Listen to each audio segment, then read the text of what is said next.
cancer it's almost become like a tsunami. This next decade is going to be a decade of cancer for India. It was totally the reverse of all the other patients. His request was, doctor, don't tell my parents that I've got cancer. Everything is adulterated. Let it be the drinking water, let it be the vegetables, the meat, let it be the fish, and let it be the air. Let it be whatever we consume or whatever we breathe, whatever we drink is adulterated. Open Whipple's procedure to robotic Whipple's procedure, and almost I can say it's become the gold standard of for any patient undergoing a Whipple's procedure. Robotic has become the gold standard. See, that's something very unique to Apollo, where we get purely complex cases. It's not like we always sometimes I as a surgeon will think, when will I get an easy case to operate? It'll be like totally complex case. 7-8 years ago, insurance will never approve any robotic. Now they are approving. Government of India has made it mandated that every insurance company should approve one of the robotic procedures based on the policies and things like that.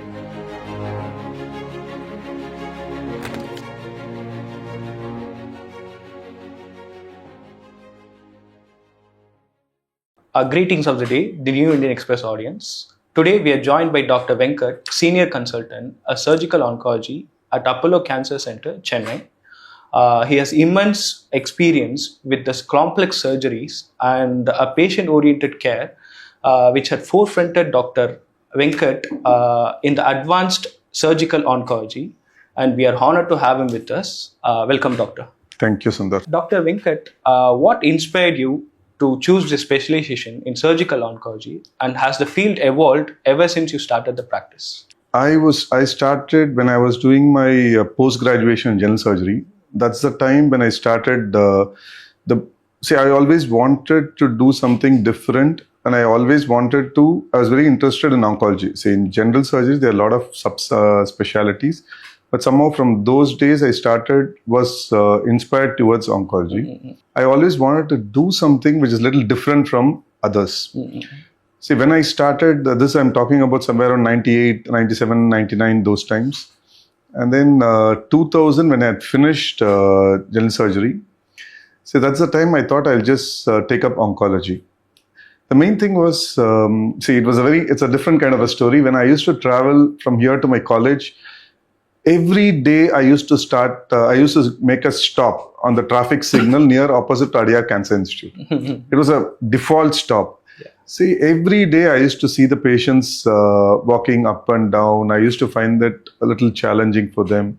Those days when I was wanting to take it up, no one, even my professors and my head of department, all of them, they just really did not want me to continue in this specialty. They said the outcomes are bad, please don't take up this specialty. So those days when I started, all over India, there were only 8 seats. We call it seats all over India in surgical oncology. So then somehow I put my foot down. I said I just wanted to do this. And then that's how it started. Basically my interest, and by default, I used to stop in Cardiac Cancer Institute signal on the way to college every day. So that, I think these two put together, combined, it just so happened that I wanted to take up surgical oncology. Can you share a memorable case or a breakthrough moment which redefined your passion towards this cancer care? See, there are different point of time in the career. There'll be different patients and different things which you'll be seeing. See, one thing initially the cases, whenever the issue is even among doctors, let it be physicians or surgeons or anything like that. Generally, whenever the patient comes with cancer, generally what I've realized is even in their mind, let it be the treating physician or a treating general surgeon or someone, they give it up upfront. They don't even, it's like their mind. I know the mind because I've been in that journey. I know the mind. They always think that, okay, it's not going to work out. It's maybe a stopgap treatment. That's what we are giving. End of it, the outcomes are not going to be good. That is the mindset in which the treatments they start. And again, there are many patients, many cases and things, but now treatment has evolved completely different. I'm talking 25 years is a very, very long time in oncology, because I will say almost every 5 years, the treatment and the protocols drastically change on an average. say what treatment, when I was doing a postgraduate, whatever treatment which we used, I'm talking about post-graduation in surgical oncology, super specialty, what I did, the treatment what we used to offer then is totally obsolete now. The treatment does not hold good at all. So absolutely it's obsolete in all cancers. So in the last 25 years, it has changed drastically. If as a surgeon or an oncologist, you don't keep yourself updating or upgrading yourself, definitely whatever treatment you're doing is totally obsolete. So, and see, I started realizing in the West, they take it more seriously. In the West, the treatment of cancer was taken more seriously and their approach was more curative.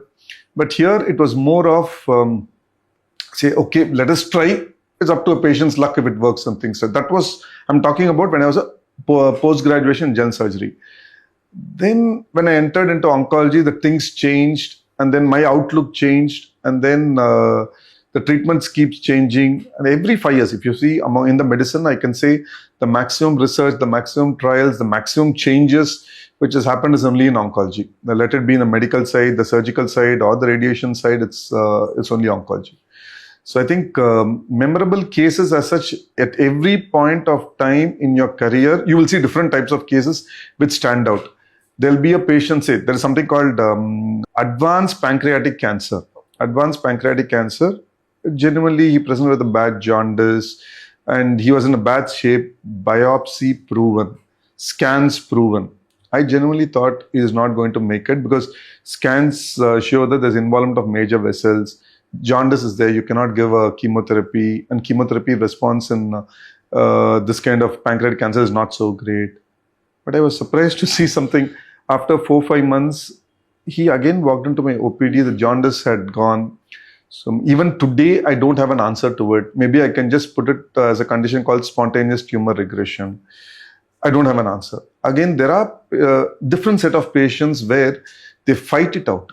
It's not a question of fighting means fighting. It's just a subtle mental that strength what they carry with them. They don't take it seriously. They don't take it to their heart. They just go with the flow. They go through the entire treatment with a smile.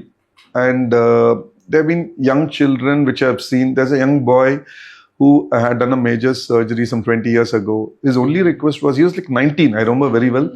He came from somewhere from Assam. His parents those days were not very educated. This was a very educated college, just first year, second year college boy. We had to do a major surgery. His request was only one thing. It was totally the reverse of all the other patients. His request was, doctor, don't tell my parents that I've got cancer. You just tell me everything, I'll go through it. Till date, he's doing well. And there have been many times where we have learned a lot from the patient. That is how to approach the entire thing. So I think sometimes we share our knowledge. Sometimes you need to keep observing the patients, how they do things, and that you can take it in your practice and go forward. At every point of time, there have been different patients, innumerable patients, and all have been like different examples. All patients stand out alone, the way they struggle, they handle it, they come out stronger. It's a lesson for us also to go through this and things like that. That's amazing, doctor. Like, how did this Apollo Hospital shape you in professional evolution, particularly in this complex surgeries? And that? See, as such, something different about Apollo Hospital is very unique. See, Apollo is one of the first corporate hospitals. And it's a pure tertiary care center. Now everyone calls them a tertiary care center, but it was one of the first pure tertiary care centers. See, we used to get a lot of patients, let it be from Northeast, Assam, Kolkata, those sides. We used to get a lot of patients from abroad, Oman and those kind of patients. See, the unique part of Apollo is that we used to get only complex cases. Because all the easy cases, the patients will get operated locally. See, that's something very unique to Apollo, where we get purely complex cases. It's not like, we always, sometimes I as a surgeon will think, when will I get an easy case to operate? It'll be like totally complex case. That's something very, very unique to Apollo, because we have got the system in place. It's not only the, as a surgeon, medical side, radiation, let it be if you require a cardiologist support, you require a vascular surgeon support. It's pure, and the trust in which, and the system is in place. That's why we get a lot of complex patients in every specialties. And as you start doing complex surgeries, you also evolve, and your skill sets improve more and more. Your outcomes becomes better and better, because from day one of joining Apollo, the surgeries what I have done is only a challenging cases. So see, when you're going to work in some place, you need to get this patient, those set of patients to challenging cases to develop your skill sets. That's where Apollo has really played in the system, the environment in such a way that it's very, very forthcoming to do something new, innovative, and everything should align and fall in place. That's the way that our hospital keeps working, and we keep there's something at Apollo is like some hospitals, they set up the system and the system doesn't change. Here the system, again, as I said, it keeps changing. See, it's very rapidly changing, that you need to keep updating, you need to keep moving forward. Every 1 year, 2 years, it keeps evolving itself. That's something very unique to Apollo, which I have not found in any other hospital. Could you tell us this, how many number of gastrointestinal cancer cases in India, and why is it increasing? See, first of all, coming to cancers itself is increasing. Earlier days, you would have seen when I started my career, maybe 25 years ago, or we are talking about 30 years ago, 40 years ago, someone having a cancer is like in one locality is a big news. Someone having a cancer in one particular locality, in maybe if you say one colony or something like that, among our entire relative circle, one person having a cancer is a very, very big news. Yeah. So now it's not like that. See, imagine, I feel so bad to say that cancer it's almost become like a tsunami. This next decade is going to be a decade of cancer for India. Now almost it's very sad. Almost every family, at least one member has been affected by cancer. It's going in that direction, where almost every member, it's become very common that almost every member, at least one member of the family is getting affected with cancer. See, in cancer, there are various causes. To me, most of it is idiopathic, where we say the reasons are not known. But there are a few cancers where you got a solid reasons. But I will squarely blame it on the environment and stress. So because our lifestyle has completely changed. All of us are in the city, everything is adulterated. Let it be the drinking water, let it be the vegetables, let it be the meat, let it be the fish, whatever we consume, let it be the air, let it be whatever we consume or whatever we breathe, whatever we drink is adulterated. So this is not like earlier. Imagine even now people living in villages, they're blessed to have a good air, blessed to have good food and things. So that's why now again, we're going towards organic and things, right? I think I will definitely say the stress what people go through. Again, earlier it was simple. All of them used to work for a 9-to-5 job in the government job and go. There's nothing called, the targets or anything like that. I think that's one mentally that again the targets, those things, environment, everything put together definitely increases the chance of not only malignancy, most of the diseases also. And this is the way why it's increased and things like that. So following that, we can identify who are vulnerable to this GI cancer cases. So yeah. GI is a very vast specialty. It starts from food pipe, esophagus, stomach, pancreas, colon, liver. Everything comes under GI. In Chennai as such, one of the commonest GI cancers is the stomach cancer. One of the commonest cancers is stomach cancer in the Chennai Cancer Registry. And then colorectal cancers are very, very common in Chennai. And then comes again pancreas. Pancreas is never a very, very common cancer anywhere in the world. But it's one of the cancers. So stomach, colorectal, esophagus, these are all very, very common GI cancers which we come across and things like that. It's again, whatever I've told you, the environmental factors. Along with the GI cancers, something unique has also got diet. Excessive eating of barbecued meat and those kind of food and food which are very high in fat, sedentary lifestyles, all these also causes GI, stomach and colonic cancers as such. Yeah. Could you tell us about this gastrointestinal cancer, invasion in pancreas, and how complex it is in surgery actually? So, okay, this is in particular to the pancreatic surgery. surgery. So, pancreatic surgery, okay, before the surgical part, I will say pancreas is, say, if you divide the abdomen into a ground floor and a basement, the pancreas becomes, it's exactly in the basement. And it's called retroperitoneum. And just for simple understanding, I'm calling basement. It's in the retroperitoneum. It's exactly in the center of the body, human body. Exactly, almost center of the human body is the pancreas. Another something different to it is just above the pancreas, you've got the stomach, you've got the large intestine and small intestine, and then all those. One side, superior aspect, the liver is there. And just beneath the pancreas, you've got all major blood vessels. There's something called superior mesenteric artery, superior mesenteric vein, portal vein. So it's a very complex location. Anatomically, it's very, very complexly located. And it's exactly deep-seated in the body, in the center of the body, surrounded on 360 degrees by important structures. So that's what doing the investigation, say for instance, if you're going to do a biopsy, it becomes challenging because of the location. Again, if you're going to do a surgery, because it's surrounded by vital structures and it's in the depth, that makes it more challenging for a treatment of pancreatic cancers. The launch of this robotic pancreatic surgery program, the Whipple procedure, it's a historic milestone for this hospital. How does this mean to you, like personally and professionally? See, it just didn't happen overnight. It just didn't happen overnight. See, for you to be no one can just start doing a complex robotic procedure upfront. You need to be very, very, very extremely good in doing a open Whipple's pancreatic surgery. See, this I've got a maximum number of Whipple's procedures in our organization, and I have been doing it for the last 20 odd years. And we have done different, as I told you, in Apollo, we get a lot of complex procedures. As I told you, like this surgery, it takes time to do.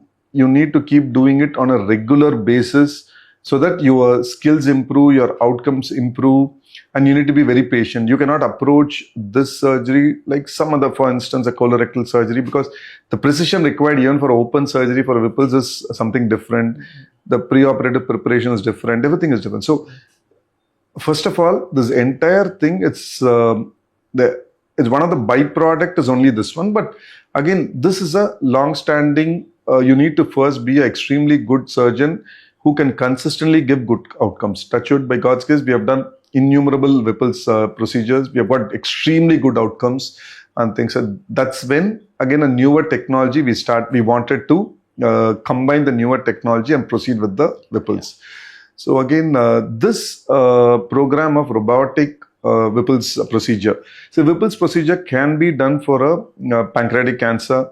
It can be performed for a duodenal cancer. It can be performed for what is called a periampullary. That is the common bile duct. There's a tumor which occurs at the end. Those common bile duct tumors, distal common bile duct tumor cancers. So this Whipple's, starting the robotic Whipple's program, it's a long journey, but again, we wanted to integrate it and we have got good outcomes of it. Again, there are a lot of advantages which we have seen. It's more meticulous surgery. Open surgery also takes time. Whipple definitely takes another 3-4 hours extra and things. Time is not an issue, but end of it, the outcomes is more important. From the time of admission to time of discharge, more than discharge, the time of patient coming back to normalcy is most important. So for this program is extremely important, and it's very, very close to us, to our heart. And all over the world, doctors have moved on from open Whipple's procedure to robotic Whipple's procedure. And almost I can say it's become the gold standard of for any patient undergoing a Whipple's procedure. Robotic has become the gold standard. Following that, like the diagnosis, surgery and chemo, only the surgery part has been changed. Other than that, the diagnosis and chemo has been the same. Surgery. Okay, I'll put it this way. As I said, the pancreas in the center of the abdomen. Diagnosis as such, getting a biopsy is a little challenging. If you ask me, the last 20 years, what has changed? 25 years. The only thing which has changed is there's something called endoscopic ultrasound We do what is called an endoscopic ultrasound under biopsy. That has come for last 10 years or so, because in the last 25 years, that's the only thing which has changed. And maybe a PET scan, the PET scan which has changed. These are the two things which has changed the last 25 years or so, which was not there in maybe early 2000 or something like that. Another thing is coming to chemo part. See, pancreatic cancer as such is a predominantly a surgical disease. The response to chemo is not great compared to, say, if you're dealing with stomach cancer or colonic cancer or ovarian cancer, the response to chemotherapy is better. But compared to that, pancreatic cancer, response to chemos are not so great. And next thing is the chemo as such, the basic medicines that has been standard for the last 15, 20 years has been same. Newer immunotherapies have come. And this is the thing about and surgery, a lot of changes, the same procedure, which we are doing it robotically. Okay. Another thing is, earlier, whenever the tumor is involving the blood vessels, say for instance, the tumor involving the portal vein, we will call it as inoperable and not proceed. Nowadays, we give chemo and reduce the burden of the disease. Then we go ahead and do a surgery with a vascular reconstruction. So this is called extended Whipple's procedure. This is also changed because all this has changed because of the advancement of let it be the anesthesia part, post-operative management part, vascular part, and all this have changed. And all this have also improved because of understanding of the disease. So definitely, say, medicine will keep evolving, things will keep changing. Definitely, this is not the end of it. Again, another 10 years from now, we'll be discussing something totally different. There might come a time where, touch wood, they might even say pancreatic cancers can be cured just by medical or radiation aspect. That might also come. We need to be open for it. So how does this program stand apart from the traditional open or a laparoscopic methods? See, compared to open surgeries are definitely morbid surgeries or obese person, we need to make a big incision, we need to use huge retractors to retract, and that causes more blood loss, post-operative pain. Whenever we use this huge incision, patient will have little bit difficulty in breathing. So they develop what is called atelectasis, the lung infections, fluid around the lungs. And then this huge obese patient, they cause infection of the wound. And again, all these are challenges. When you compare to laparoscopy, again, laparoscopy is, the finesse and here in robotic, everything is under your control. You are the surgeon, you are the assistant who is handling which organ should stay where, and you also deal with the camera. So almost it's robotic, you do 3-in-1. You do every job. Say your assistant is only a robot and everything is under your control.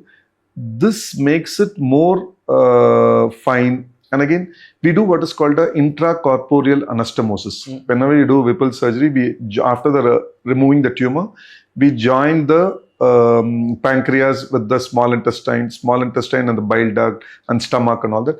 All that we join it in the robotic system. For intracorporeal suturing, this is extremely good. And we get a 20 times magnification. That makes it the clarity, the blood loss is less, the pain is less, the clarity is very good, and the post-operative major, these complications like wound infection, atelectasis, all this is not there. All this are the biggest advantages of robotic. With the patient, how are they layered? Are they confident enough to go with this approach? Are they hesitant? Like, are they asking any questions? No, I understand. There are different types of patients. I have had a patient where when we give them the best treatment, not only this robotic, some other procedures, they'll say, I don't want a robot. Because they are prefixed in the mind, they think differently, they think the robot as such might go technically, some challenges might be there, it might conk off, it might do some steps which the doctor might not do. It's not the case. Again, we explain to them, again, it's not the case, it's every millimeter of movement inside happens only with the doctor who's operating and things like that. And again, there are different, some patients, this is one thing. Most of the patients will say, okay, doctor, whichever you feel is the best, whichever is scientifically approved, we go with it and things like that. Almost they'll be, if you are revisiting this conversation about 10 years from now, you will see that the most of the surgeries are going to be robotic. There's no looking back into it. Let it be gynec side, or let it be the urology side, let it be gastro side. Everything is going to be robotic. It's definitely here to stay, and definitely there'll be another 10 years later. There'll be a newer technology which we need to get used to it and things like that.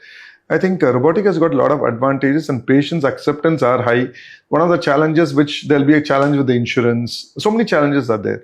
And again, those all can be mitigated, and we can keep going. And now, say I'm talking about 7-8 years ago, insurance will never approve any robotic. Now they are approving. Government as India has made it mandated that every insurance company should approve one of the robotic procedures based on the policies and things like that. So things keep changing, because obviously we always follow the Western world in most of the things. Again, in US and US, predominantly US, Europe, robotic has taken over, and let it be Japan, Korea, the robotics has taken over. So we just need to, it's almost, we'll be reflecting the same thing. Only thing will be a decade less and things like that, but it just happens. So this Whipple procedure is mostly considered as a technical part. Like, how is it complex, and how did you get used to it? You are used with this body anatomy and all. But with this technicality, how did you get used to it? I always say these kind of complex surgeries, you should not take it as one surgery. Yeah. You should just divide it into 5 or 6 procedures. So it's like, say for instance, every step, you should be like, okay, this step is one procedure. Say there is, if you're going to do a resection, we call it as a resection, where you remove the tumor, where you, distal portion of the stomach, you need to remove the gallbladder, you need to remove the bile duct. All that, what I usually do is I divide it into 2 major halves. The first half will be the resection half, where I just resect everything. Then from the day one I've been doing a Whipple's procedure, I'll tell the entire team to descrub. So I'll tell the entire team to descrub, a little bit, take a break of 5 minutes or 10 minutes, just have a coffee, just freshen up with a fresh mind. And then again start the reconstruction part. Because when you're doing a resection, the reconstruction is the most important. Say any surgery from the step 1 to last step is most important. Any step you make a mistake, it's going to reflect on the outcomes. So the reconstruction part, that's why I always divide it to initial half of one surgery, second half of one surgery, and then proceed. So these are all small things which we do to help to, say again, not only me, again the team should be fresh.